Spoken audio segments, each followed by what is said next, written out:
नमस्कार दोस्तों, आज का जो सेशन है हाई कोर्ट एलडीसी का जो एग्जाम हुआ था उसके राजस्थान जीके के जो प्रश्न हैं उनके क्या आंसर रहेंगे उसके बारे में चर्चा करेंगे।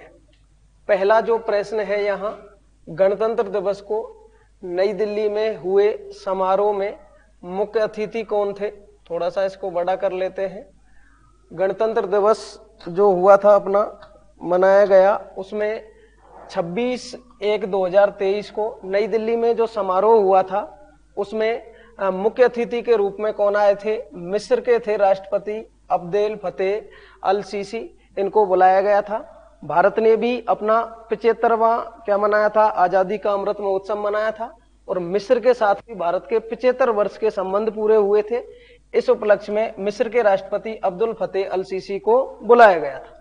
अगला जो प्रश्न है, बीकानेर शहर के नाम के संबंध में कौन सा कथन सत्य है। इसके बारे में बात करें, राव बीका और नेहरा जाट, ठीक है ना, इनके मध्य समझौते के कारण शहर का नाम क्या पड़ा था, बीकानेर पड़ा था। ठीक है, बिल्कुल सही है। राव जोधा ने इस भूभाग को नेहरा जाट को बेच दिया था, इस कारण नाम पड़ा, गलत बात है। बीकानेरी भुजिया, इसकी शुरुआत तो डूंगर सिंह के समय में हुई थी। किसके समय में हुई थी भाई, डूंगर सिंह के समय में हुई थी, तो ये भी नहीं होगा। और यह भूभाग कबीलों के अधिकार में था इसलिए नाम पड़ा था, ये भी नहीं होगा। तो करेक्ट आंसर होगा राव बीका व नेहरा जाट के मध्य समझौते के कारण इसका नाम क्या पड़ा था, बीकानेर। अगला जो प्रश्न है, राजस्थान उच्च न्यायालय के मुख्य न्यायाधीश कौन थे। तो राजस्थान उच्च न्यायालय की बात करें, प्रथम मुख्य न्यायाधीश की बात करें तो इसके कौन थे, कमल कांत वर्मा, ठीक है ना। ये पहले मुख्य न्यायाधीश थे किसके, राजस्थान उच्च न्यायालय के, ठीक है ना। अगला जो प्रश्न है, वर्ष 2022 में निम्नलिखित में से कौन सा व्यक्ति था जिसने पद्म भूषण अवार्ड, कौन सा अवार्ड दिया गया था, पद्म भूषण अवार्ड दिया गया था और इसको लेने से इनकार कर दिया था। ये व्यक्ति थे श्री बुद्धदेव भट्टाचार्य द्वारा। कौन थे, बुद्धदेव भट्टाचार्य। ये कम्युनिस्ट पार्टी से थे और इन्होंने, जब बीजेपी पार्टी ने ये अवार्ड दिए थे तो इन्होंने अवार्ड लेने से मना कर दिया था, ठीक है ना। अगला जो प्रश्न है हमारा, विश्व का सबसे बड़ा क्रिकेट स्टेडियम किस शहर में स्थित है। क्रिकेट स्टेडियम की बात करें तो सबसे बड़ा जो है अहमदाबाद में। कौन सा है भाई, मोटेरा। कौन सा है, अहमदाबाद का मोटेरा स्टेडियम है, वो सबसे बड़ा स्टेडियम है। दूसरा सबसे बड़ा बात करें तो मेलबर्न में है और तीसरा बात करें तो राजस्थान में है, जो कहाँ है, चौप गांव में। कहाँ है भाई, चौप गांव, जो कहाँ है, जयपुर में। ये तीसरा सबसे बड़ा स्टेडियम बनेगा। अगला प्रश्न है, निम्न में से किस जिला मुख्यालय कौन सा जो जिला मुख्यालय है वहां जिला एवं सत्र मुख्यालय जो नहीं है, ठीक है ना। इसकी जब हम बात करते हैं तो यहाँ आता है बाड़मेर, क्योंकि बाड़मेर का जो है वो कहाँ है, बालोतरा में, ठीक है ना। क्योंकि बाड़मेर का जो जिला एवं सत्र न्यायालय उसका मुख्यालय कहाँ है, बालोतरा में। जबकि ये पूछ रहा है कौन सा जिला मुख्यालय है जहां क्या नहीं है भाई, जिला एवं सत्र न्यायालय का मुख्यालय नहीं है, तो क्या हो जाएगा हमारा, बाड़मेर, ठीक है ना। अगला जो प्रश्न रहेगा, अगला जो प्रश्न है वो हमारा आता है, लड़ाकू विमान सुखोई उड़ाने वाली प्रथम भारतीय महिला पायलट कौन थी, ठीक है ना। अवली रेखा, जिसका संबंध किससे है, खेल से है। और बात करें अवनी के नाम से ही चतुर्वेदी जो थी वो लड़ाकू विमान सुखोई उड़ाने वाली प्रथम भारतीय क्या थी, महिला पायलट थी। नेक्स्ट है, इंदिरा गांधी नहर कहां से निकाली गई है। तो इंदिरा गांधी नहर की बात करें तो ये निकाली गई है हरिके बैराज से। कहां से निकाली गई है भाई, हरिके बैराज से नहर निकाली गई है, कौन सी, इंदिरा गांधी नहर, ठीक है ना। अगला अगर बात करें, राष्ट्रीय राजमार्ग 27 कौन सा है भाई, NH 27। अगर बात करें इसका पुराना नाम, क्या बात करें, पुराना नाम, तो पुराना नाम क्या था भाई, NH 76। पुराना नाम इसका हुआ करता था NH 76, वर्तमान नाम क्या है, NH 27। अब ये कौन से जिले से गुजरता है, तो ये प्रारंभ होता है कहां से, सिरोही से। सिरोही के बाद कहां जाता है, उदयपुर। उदयपुर के बाद कहां जाता है, चित्तौड़गढ़। चित्तौड़गढ़ के बाद भीलवाड़ा। भीलवाड़ा के बाद बात करें तो बूंदी। बूंदी के बाद कोटा और कोटा के बाद जाता है बारां में, ठीक है ना। तो यहां जब बात करें तो अब देखो सिरोही है, सिरोही के बाद कोटा, कोटा भी है इसमें, चित्तौड़गढ़ भी है, तो कौन से जिले से नहीं गुजरेगा, पाली से नहीं गुजरेगा। तो ध्यान रखना ये अपना पूरब पश्चिम कॉरिडोर है। कौन सा है? पूरब पश्चिम कॉरिडोर। अगर बात करें उत्तर दक्षिण कॉरिडोर, किसकी बात करें भाई? उत्तर दक्षिण कॉरिडोर, तो ये अपना NH 44 है। कौन सा है भाई? NH 44 है, जिसको पहले NH 3 के नाम से, पूर्व नाम इसका क्या था? NH 3। और ये गुजरता है अपने एकमात्र जिले से, जिसका नाम क्या है? धौलपुर, जिसको उत्तर दक्षिण गलियारा के नाम से जाना जाता है। ठीक है ना। अगला जो प्रश्न है हमारा वो है, निम्न में से कौन सा किला सुदर्शनगढ़ के नाम से जाना जाता है? तो यहाँ जो जिला है मेहरानगढ़, ये नहीं होगा, मेहरानगढ़ किला है जो कहाँ है भाई? जोधपुर में। कहाँ है? जोधपुर में। ठीक है ना। चिड़िया टूंग पहाड़ी पर है। नाहरगढ़ किले की बात करें, नाहरगढ़ किला भी कहाँ है? ये जयपुर में है। इस नाहरगढ़ किले को ही किसके नाम से जाना जाता है? सुदर्शनगढ़ के नाम से जाना जाता है। और नाहरगढ़ इसका जो नाम पड़ा था नाहर सिंह भूमिया। कौन थे भाई? नाहर सिंह भूमिया थे। और नाहर सिंह भूमिया के नाम पर इसका नाम क्या पड़ा था? नाहरगढ़ पड़ा था। और इस किले का जो निर्माण करवाया था, किसने करवाया था? सवाई जयसिंह ने। किसने करवाया था निर्माण भाई? सवाई जयसिंह ने। और निर्माण कब करवाया था? 1734 में।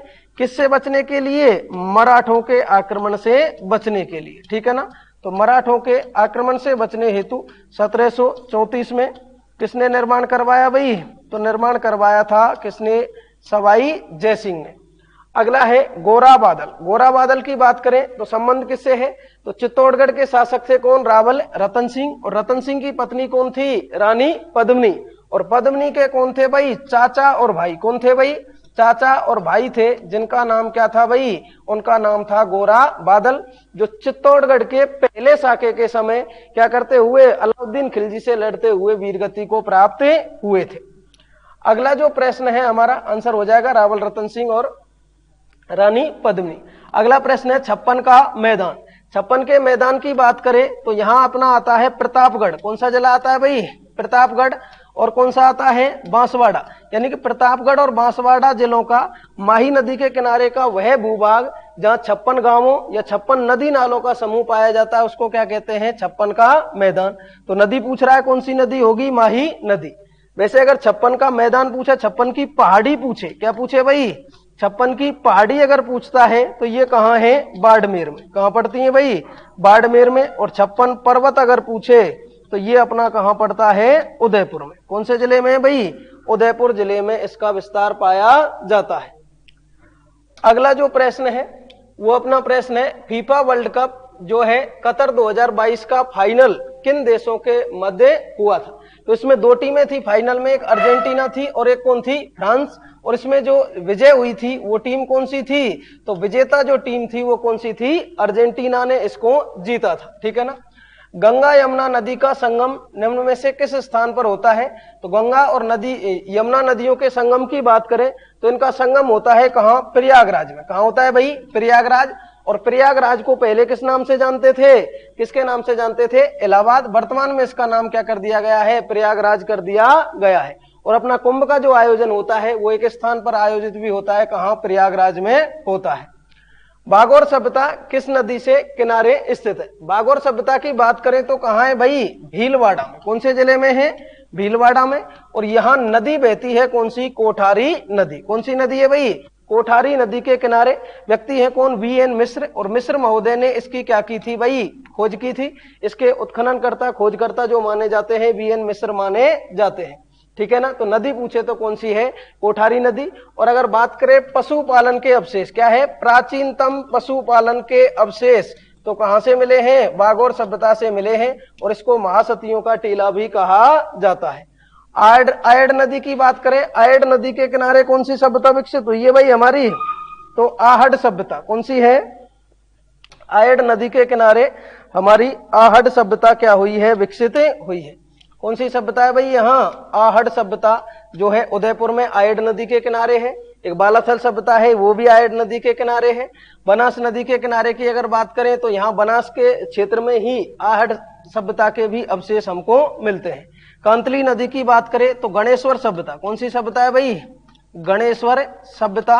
जो हमारी है वो, और एक सभ्यता है कौन सी, सोनारी सभ्यता। सोनारी सभ्यता कहाँ है, झुंझुनू में। और गणेश्वर सभ्यता कहाँ है, सीकर में। ये कौन सी नदी के किनारे विकसित हुई है, कांतली नदी के किनारे विकसित हुई है। निम्न में से कौन सा एक राजनेता, अधिवक्ता और संविधान सभा के सदस्य भी रहे हैं। संविधान सभा के सदस्य तो ये सब रहे हैं, लेकिन इनमें जो कौन है, मुकुट बिहारी भार्गव, ये अपने कौन है भाई, ये राजनेता भी रहे हैं, अधिवक्ता भी रहे हैं और संविधान सभा के क्या रहे हैं, सदस्य रहे हैं।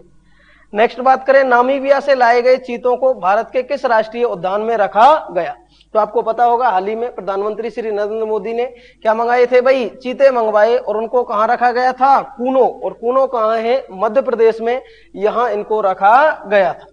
निम्न में से किसने हाल ही में प्रधानमंत्री के पद से यह कहते हुए त्यागपत्र दे दिया कि उनके पास देश के लिए कुछ भी नया नहीं है।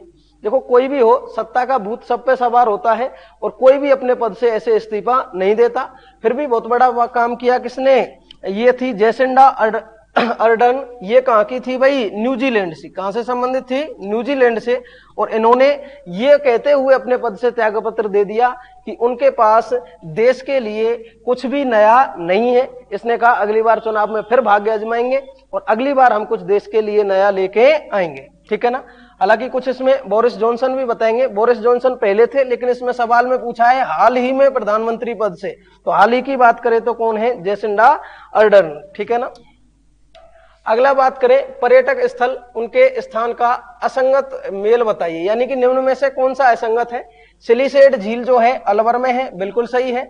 आमेर का किला कहाँ है, जयपुर में, ये भी सही है। जूनागढ़ किला कहाँ है, बीकानेर में, ये भी सही है। तो गलत कौन सा हो गया, 2.5 दिन का झोंपड़ा, ये पाली में नहीं है। अब पाली में नहीं है तो फिर कहाँ है ये, तो 2.5 दिन का झोंपड़ा कहाँ है, अजमेर में। कहाँ है भाई, अजमेर में। ये ध्यान रखना, 2.5 दिन का झोंपड़ा जो है ये पहले संस्कृत पाठशाला थी। कौन सी पाठशाला थी भाई, संस्कृत पाठशाला। और इस संस्कृत पाठशाला को जो निर्माण करवाया था वो किसने करवाया था, विग्रहराज चतुर्थ ने। तो इसका जो निर्माण करवाया था वो किसने करवाया था, विग्रहराज चतुर्थ, जिसको बीसल देव के नाम से भी जाना जाता है, ठीक है ना। तो विग्रहराज चतुर्थ ने इसका निर्माण करवाया और कुतुबुद्दीन ऐबक ने इसको तोड़वाकर किस में बदल दिया था, 2.5 दिन के झोंपड़े में। 2.5 दिन का झोंपड़ा क्यों कहा जाता है, क्योंकि यहाँ पंजाब शाह, क्या है भाई, पंजाब शाह नामक क्या है, सूफी संत। कौन है, सूफी संत। उसका 2.5 दिन का क्या लगता है, उर्स। क्या लगता है भाई, उनका 2.5 दिन का उर्स लगता है। और उर्स किसे कहते हैं, दरगाहों पर लगने वाले जो मेले होते हैं उनको क्या कहते हैं, उर्स। तो पंजाब शाह नामक सूफी संत का 2.5 दिन का उर्स लगता है, इसलिए इसको क्या कहा जाता है, 2.5 दिन का झोंपड़ा। नेक्स्ट है, गणगौर पर्व पर गौर गवर की पूजा होती है, यह किस देवी का रूप है। तो कौन सी देवी का रूप है भाई, पार्वती। गणगौर 2 शब्दों से मिलकर बना है, गण प्लस गौर। गण का मतलब क्या है, ये शिव का प्रतीक माना जाता है, और गौर का मतलब क्या है, पार्वती। तो ध्यान रखना, गणगौर जो है वो, इसमें गौर जो शब्द है वो किसका प्रतीक माना जाता है, पार्वती का प्रतीक माना जाता है। कौन सी रिपोर्ट के कारण अडानी ग्रुप के शेयरों में भारी गिरावट दर्ज की गई तथा उद्योगपति गौतम अडानी को दुनिया के 10 अमीरों की सूची से बाहर कर दिया गया। वर्तमान में अगर बात करें तो सबसे विवादित जो रहा है, यानी कि इसके पीछे सदन भी नहीं चलने दिया था विपक्ष ने। और इसमें जो रिपोर्ट आई थी हिंडनबर्ग, ठीक है ना, अमेरिका की एक रिपोर्ट प्रकाशित होती है हिंडनबर्ग रिपोर्ट, उसने ये छाप दिया था कि अडानी जो है इसने शेयरों में क्या की है, गड़बड़ी की है, और इसको लेकर इसकी नेटवर्क मार्केटिंग जो क्या हो गई थी, डाउन हो गई थी। तो हिंडनबर्ग रिपोर्ट है जो काफी सुर्खियों में भी रही है। नेक्स्ट है पश्चिमी विक्षोभ। पश्चिमी विक्षोभ की बात करें तो शीतकाल में जो अपनी वर्षा होती है, शीतकाल में वर्षा होती है, उसको क्या कहते हैं, मावठ। तो मावठ जो होती है, पश्चिमी विक्षोभ का संबंध किससे है, मावठ से है। और मावठ क्या होती है, शीतकालीन वर्षा, ठीक है ना। तो शीतकालीन जो वर्षा होती है हम उसको क्या कहते हैं, मावठ। और ये किसके लिए सर्वाधिक उपयुक्त मानी जाती है भाई, रबी की फसल के लिए सर्वाधिक उपयुक्त मानी जाती है। और रबी की फसल में भी अगर पूछे तो सर्वाधिक उपयुक्त किसके लिए होती है, गेहूं के लिए। किसके लिए होती है भाई, गेहूं के लिए सर्वाधिक उपयुक्त होती है। और मावठ की अगर बात करें तो मावठ को उपनाम दिया जाता है गोल्डन ड्रॉप्स। क्या कहा जाता है भाई, गोल्डन ड्रॉप्स। और गोल्डन ड्रॉप्स का जब हिंदी अनुवाद करते हैं तो उसको लिखते हैं सुनहरी बूंदे। क्या कहा जाता है भाई? सुनहरी बूंदे, क्योंकि किसान इस समय पानी की एक एक बूंद के लिए तरस रहा होता है। ये कौन से होती है भाई? भूमध्य सागरीय चक्रवात। तो भूमध्य सागरीय चक्रवात का संबंध किससे है? पश्चिमी विक्षोभ से, और इससे क्या होती है? मावठ होती है, जिससे शीतकाल में क्या होती है? वर्षा होती है जनवरी फरवरी माह में, सॉरी दिसंबर जनवरी माह में। माउंट एवरेस्ट को नेपाल में किस नाम से जाना जाता है? तो ध्यान रखना, इसमें दो में से एक कोई मान सकते हैं, सागर माथा और शिखर माथा, ठीक है ना। तो शिखर माथा है नहीं, फिर कौन सी होगी? सागर माथा। तो ध्यान रखना, माउंट एवरेस्ट जो है सबसे ऊंची चोटी है, जिसकी ऊंचाई 8848 मीटर है, और नए सर्वे के अनुसार देखते हैं तो 8850 मीटर भी इसकी ऊंचाई मिल जाती है, जिसको किस नाम से जाना जाता है? नेपाल में सागर माथा के नाम से जाना जाता है। अगला जो प्रश्न है, 28 जनवरी 2023 को भारतीय वायुसेना के कौन से दो विमान दुर्घटनाग्रस्त हो गए थे? तो अब इसमें देखना, देखो राफेल नहीं हुआ था, दो में राफेल है, यहाँ राफेल है, यहाँ राफेल है, तो ये दोनों गलत हो जाएंगे। तेजस भी नहीं हुआ था, तो बचे कौन? सुखोई और मिराज, जो कहाँ हुए थे भाई? मध्य प्रदेश में मुरैना के निकट क्या हुए थे? दुर्घटनाग्रस्त हुए थे, ठीक है ना। मुरैना पड़ता है कहाँ? मध्य प्रदेश में, और मध्य प्रदेश का सबसे कुख्यात इलाका भी माना जाता है क्या? मुरैना। मेवाड़ पर्यटन परिपथ में संबंधित पर्यटन स्थल कौन सा नहीं है? नहीं पूछा है, तो कुंभलगढ़ बिल्कुल है, नाथद्वारा ये भी है, डूंगरपुर। अब देखो इसमें दोनों ही आंसर जो है वो गड़बड़ कर रहे हैं। डूंगरपुर वैसे तो आता है कहाँ? वागड़ सर्किट में। कहाँ आता है भाई? वागड़ सर्किट में। माउंट आबू जो है ये कहाँ पड़ता है? सिरोही में, और सिरोही कौन से सर्किट में आता है? गोडवाड़ सर्किट में आता है। कौन से में आता है भाई? गोडवाड़ में। लेकिन फिर भी अगर बात करें हिंदी ग्रंथ अकादमी की, तो हिंदी ग्रंथ अकादमी ने एक अलग से ही परिपथ चुन रखा है, और उसमें अपने कुंभलगढ़ भी है, नाथद्वारा भी है, जयसमंद भी है, और डूंगरपुर को भी उसमें शामिल किया गया है। तो हिंदी ग्रंथ अकादमी के उसके अनुसार देखें तो फिर इसमें आंसर क्या होगा? माउंट आबू। वैसे दोनों ही इसमें विवादित है, क्योंकि डूंगरपुर अलग से वागड़ सर्किट में आता है, और माउंट आबू जो है वो किस में आता है? गोडवाड़ सर्किट में आता है। तो यहां जो होगा ये माउंट आबू को इसमें ज्यादा प्रायोरिटी हम देंगे। नाटो की बात करें, वर्तमान में महासचिव कौन है? तो इसके जेंस स्टोल्टनबर्ग जो है ये इसके क्या माने गए हैं? वर्तमान महासचिव माने गए हैं। भारत में पासपोर्ट संबंधित सेवाओं के पंजीकरण, आवेदन एवं भुगतान आदि के लिए कौन सा मोबाइल ऐप है? ठीक है ना। तो मोबाइल ऐप की बात करें तो एम पासपोर्ट सेवा जो है ये मोबाइल ऐप है, जो किससे संबंधित है? पासपोर्ट से संबंधित सेवाओं का क्या करता है? ये प्रदान करता है। भारत में कपास उत्पादन की बात करें तो कौन सा राज्य शीर्ष पर होगा? अब देखो इसमें वैसे पहला स्थान बात करें तो गुजरात का, दूसरा महाराष्ट्र का, तीसरा होता है तेलंगाना का, और चौथा स्थान किसका होता है? राजस्थान का होता है। लेकिन फिर भी एक नई कोई रिपोर्ट हमने देखी थी, उसमें कहीं महाराष्ट्र भी दे रखा था, तो ज्यादा संभावनाएं किसकी होंगी? गुजरात की। लेकिन उस रिपोर्ट के अनुसार देखें तो महाराष्ट्र को भी मान सकते हैं, लेकिन ज्यादातर जो संभावनाएं इसमें रहेंगी वो किसकी रहेंगी? गुजरात की। नेक्स्ट अगर बात करें तो कौन सा जिला है जिसमें लाल लोमी मृदा पाई जाती है? तो अलवर की अगर बात करें तो ये पूर्वी राजस्थान में है, और पूर्वी राजस्थान में जलोढ़ मिट्टी पाई जाती है। कौन सी मिट्टी पाई जाती है भाई? जलोढ़ मिट्टी, जो नदियों द्वारा बहाकर लाई गई है। झालावाड़ की बात करें तो यहाँ काली मिट्टी पाई जाती है। कौन सी मिट्टी पाई जाती है भाई? काली मिट्टी पाई जाती है। चूरू की बात करें तो यहाँ कौन सी मिट्टी पाई जाती है? रेतीली मिट्टी, क्योंकि मरुस्थल में है। और बात करें कहाँ? उदयपुर की, तो उदयपुर में कौन सी पाई जाती है? अपनी लाल लोमी मृदा पाई जाती है। नेक्स्ट है बंधन एक्सप्रेस व मैत्री एक्सप्रेस भारत व किस दूसरे देश के बीच चलती है? तो हमारा जो संबंध है ये बांग्लादेश से है, और बांग्लादेश और भारत के मध्य बंधन एक्सप्रेस भी चलती है और मैत्री एक्सप्रेस भी चलती है। तो दोनों को ध्यान रखना है, कौन से चलती है? बांग्लादेश के मध्य चलती है। कौन से राज्य में मालवा के पठार का फैलाव नहीं है? देखो मालवा के पठार की बात करें तो मध्य प्रदेश में बिल्कुल मुख्य रूप से मालवा का पठार जो है वो कहाँ है? मध्य प्रदेश में है। राजस्थान में भी मालवा के पठार का हिस्सा पाया जाता है दक्षिणी पूर्वी पठारी प्रदेश, जिसको हम क्या कहते हैं? हाडोती का पठार भी कहते हैं। क्या कहते हैं भाई? हाडोती का पठार। और यही बात करें तो गुजरात में भी इसका विस्तार पाया जाता है, महाराष्ट्र में इसका विस्तार नहीं पाया जाता है। तो आंसर क्या होगा? महाराष्ट्र। निम्न में से कौन सा स्वतंत्रता सेनानी राजस्थान से संबंधित नहीं था? अब देखो संबंध अगर बात करें स्वतंत्रता सेनानी का राजस्थान से, केसरी सिंह बारठ का संबंध कहां से है भाई? शाहपुरा। और शाहपुरा कहां पड़ता है? भीलवाड़ा में। तो शाहपुरा भीलवाड़ा से संबंध माना गया है किसका? तो केसरी सिंह बारठ का। अगर बात करें विजय सिंह पथिक, अब देखो विजय सिंह पथिक भी मूल रूप से राजस्थान से नहीं थे। इनका जन्म जो हुआ था वो कहां हुआ था, उत्तर प्रदेश में। कहां हुआ था भाई, उत्तर प्रदेश में बुलंदशहर में गांव पड़ता है गुठावली गांव, वहां इनका जन्म हुआ था। और इनका मूल जो नाम था वो था विजय सिंह भूप सिंह गुर्जर। क्या नाम था भाई, भूप सिंह गुर्जर, ठीक है ना। इनका क्या था मूल नाम। गणेशी लाल व्यास का संबंध कहां से है, जोधपुर से। कहां से है भाई, जोधपुर से। और गणेश शंकर विद्यार्थी, इसका संबंध कहां से है, उत्तर प्रदेश से। अब दोनों ही उत्तर प्रदेश से हो गए, लेकिन विजय सिंह पथिक जो है इसका बहुत सारा योगदान माना जाता है राजस्थान के किसान आंदोलनों में, जिनमें विशेष रूप से अपना बिजोलिया किसान आंदोलन के प्रणेता कौन माने जाते हैं, विजय सिंह पथिक। और राजस्थान में किसान आंदोलन का जनक भी किसको कहा जाता है, विजय सिंह पथिक को। बिजोलिया किसान आंदोलन के दूसरे चरण की इन्होंने अध्यक्षता की थी, ठीक है ना। तो उस स्थिति में फिर अब माने तो किसको मानेंगे, गणेश शंकर विद्यार्थी को माना जाएगा।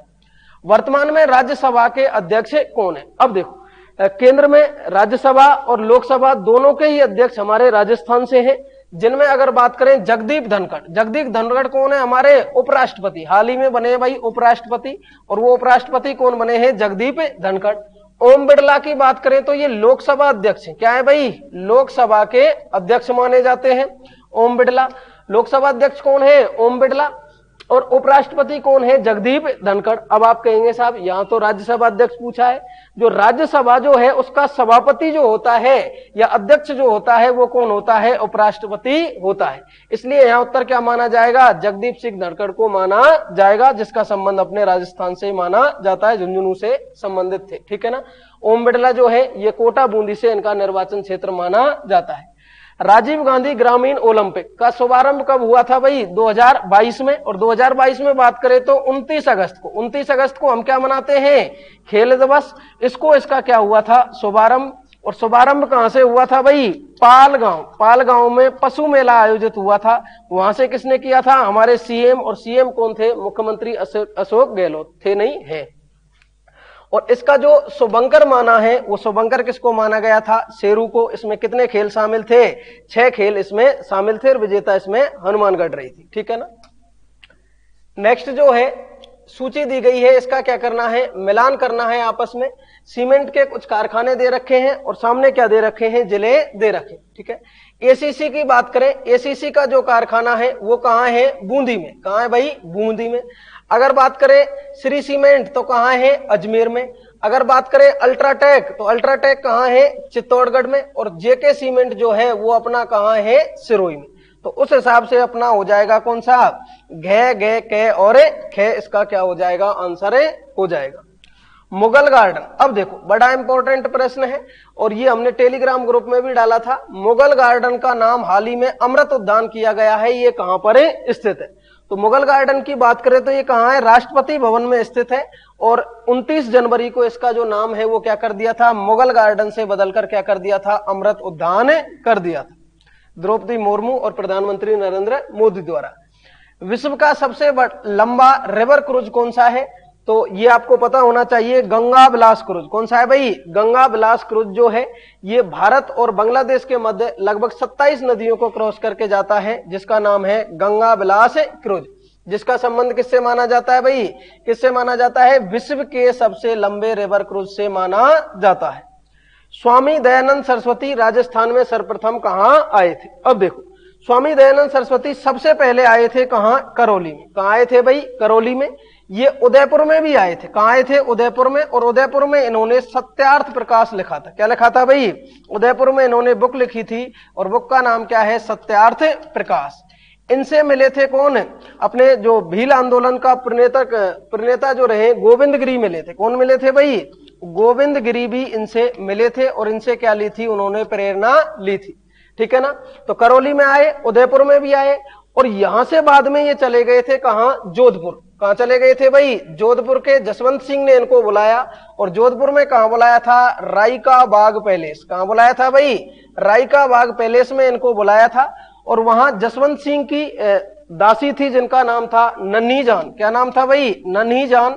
और उस नन्ही जान ने इनको पिसा हुआ कांच पिलाया। क्या किया भाई, पिसा हुआ कांच मिलाकर दूध दिया था, और दूध को ले जाने वाले कौन थे? जगन्नाथ रसोइया। कौन थे भाई? जगन्नाथ रसोइया। उसने इसको ये दूध दिया था और उस दूध को इन्होंने पिया, और उसको पीने से इनकी क्या हुई थी? मृत्यु हुई थी। ठीक है ना। और मृत्यु इनकी कहां हुई थी? अजमेर में हुई थी। राजस्थान राज्य की स्थापना कब हुई? तो स्थापना दिवस हम कब मनाते हैं? 30 मार्च को। और 30 मार्च कब है? 1949। नेक्स्ट अगर बात करें राजस्थान का, निम्न में से किस राज्य का जनसंख्या घनत्व सर्वाधिक है? सर्वाधिक जनसंख्या घनत्व किसका होता है? बिहार का। बिहार के बाद में कौन आता है? पश्चिम बंगाल। उसके बाद कौन आता है? उत्तर प्रदेश। अबूझ सावा, अबूझ सावा की बात करें तो कौन सा होता है? आखा तीज। अबूझ का मतलब कोई भी पंडित जी महाराज को पूछने की कोई आवश्यकता नहीं है, कभी भी आप शादी कर सकते हो। ठीक है ना। तो आखा तीज को कोई पंडित जी महाराज से ये नहीं दिखाना कि भाई कौन कौन से दोष लग रहे हैं, कोई भी दोष नहीं लगेगा। ठीक है ना। तो ध्यान रखना है, आखा तीज क्या होता है? अबूझ सावा होता है। और इसी दिन सर्वाधिक क्या होते हैं? बाल विवाह। क्या होते हैं भाई? सर्वाधिक बाल विवाह इस दिन संपन्न होते हैं। ठीक है ना। गणगौर, गणगौर कहां की प्रसिद्ध है? उदयपुर की। और कहां की प्रसिद्ध है? जयपुर की। कहां की प्रसिद्ध है भाई? जयपुर की। और उदयपुर वाली गणगौर का जिक्र जो है कर्नल जेम्स टॉड ने भी किया है। किसने किया है इसका जिक्र भाई? कर्नल जेम्स टॉड ने अपनी पुस्तक में इसका क्या किया है? जिक्र किया है। एक प्रश्न पूछा जाता है, गुलाबी गणगौर। क्या पूछा जाता है भाई? गुलाबी गणगौर। तो गुलाबी गणगौर कहां की प्रसिद्ध है? तो कहां की प्रसिद्ध है? नाथ द्वारा। और नाथ द्वारा कहां पड़ता है? राजसमंद में पड़ता है। बसंत पंचमी, बसंत पंचमी को एक पुरस्कार दिया जाता है, गार्गी पुरस्कार। कौन सा पुरस्कार दिया जाता है? जिन लड़कियों के 10वीं में कितने अंक होते हैं? 75% अंक होते हैं या उससे अधिक होते हैं, उनको क्या दिया जाता है? गार्गी पुरस्कार दिया जाता है। लोक देवता बाबा रामदेव जी के पिता का नाम क्या था? तो क्या था भाई? अजमाल जी तंवर। कौन थे? अजमाल जी तंवर। सेडू खटानी, ये इनकी क्या थी? माता थी भाई। क्या थी? माता थी। तो पिता कौन थे? अजमाल जी तंवर। निम्नलिखित में से कौन सा क्षेत्र पेट्रोलियम से संबंधित नहीं है? ये बिल्कुल विवादित प्रश्न है, स्टार देके इसमें छोड़ देते हैं। कोई इसमें बंधे वाला भी मान सकते हैं इसमें। ठीक है ना। ये नया ही हमने सुना है, कहीं पहले ये सुना नहीं कौन सा पेट्रोलियम क्षेत्र है, तो वैसे इसको मान सकते हैं, पर ये विवादित प्रश्न है, इसको छोड़ देते हैं। बोनस मिलने की इस पे पूरी संभावना रहेगी। साहित्यकार गीतांजलि श्री को उनके किस उपन्यास हेतु कौन सा बुकर पुरस्कार दिया गया था? ये पुरस्कार जो दिया गया था रेत समाधि उपन्यास था उनका, उनके हेतु ये पुरस्कार दिया गया था। सुंडा पर्वत, सुंडा पर्वत कहां है भाई? जालौर में। जालौर में बात करें तो भालू अभ्यारण्य संरक्षित क्षेत्र भी है। किससे संबंधित है भाई? भालू अभ्यारण्य से संबंधित क्षेत्र है। यही बात करें सुंडा पर्वत, सुंडा पर्वत जालौर में क्या है भाई?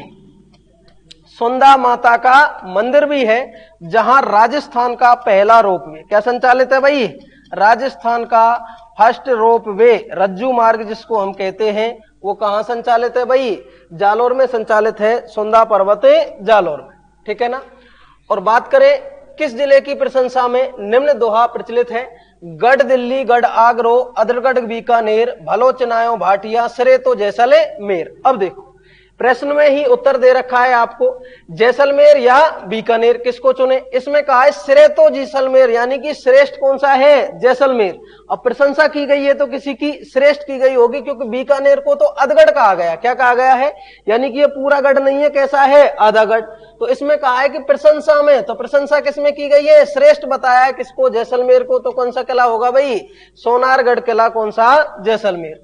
वर्तमान में भारत के नियंत्रक एवं महालेखा परीक्षक, ठीक है, कौन थे? तो इनकी अगर बात करते हैं तो गिरीश चंद्र मुर्मू। कौन है भाई? गिरीश चंद्र मुर्मू।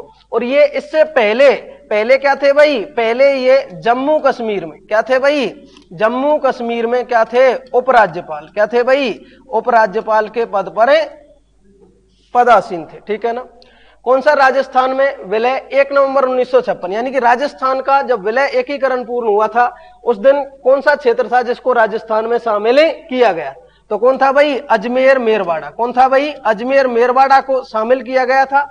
और पहले बात करें अजमेर मेरवाड़ा क्या था? एक केंद्र शासित प्रदेश। क्या था भाई? केंद्र शासित प्रदेश था। और ये केंद्र शासित प्रदेश कौन सी श्रेणी में आता था? सी श्रेणी में। अलग से इसकी विधानसभा थी, और इसकी विधानसभा जो थी उसको धार सभा या धारा सभा के नाम से जाना जाता था, जिसमें सदस्य संख्या कितनी थी? 30। ठीक है ना।